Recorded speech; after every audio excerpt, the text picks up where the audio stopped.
चिकू आणि आजीची ऊब. एक होता छोटा मुलगा चिकू.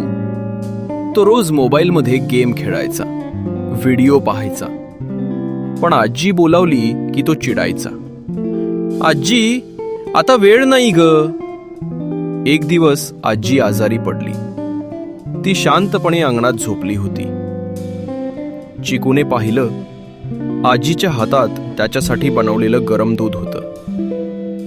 पण ती उठू शकत नव्हती.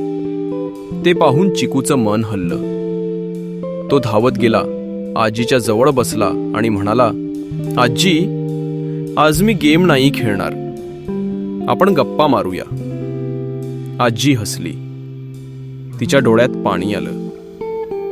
ती म्हणाली, गेमपेक्षा जास्त मजा जगण्याच्या गोष्टीत असते बाळा. त्या दिवशी चिकूने आजीला पाणी दिलं, तिचे हात धरले. संध्याकाळी दोघं एकत्र बसून आकाशाकडे पाहत होते. अंधार पडत होता, पण दोघांच्या चेहऱ्यावर प्रकाश होता, प्रेमाचा, समजुतीचा. त्या दिवसानंतर चिकू रोज थोडा वेळ आजीबरोबर घालवू लागला.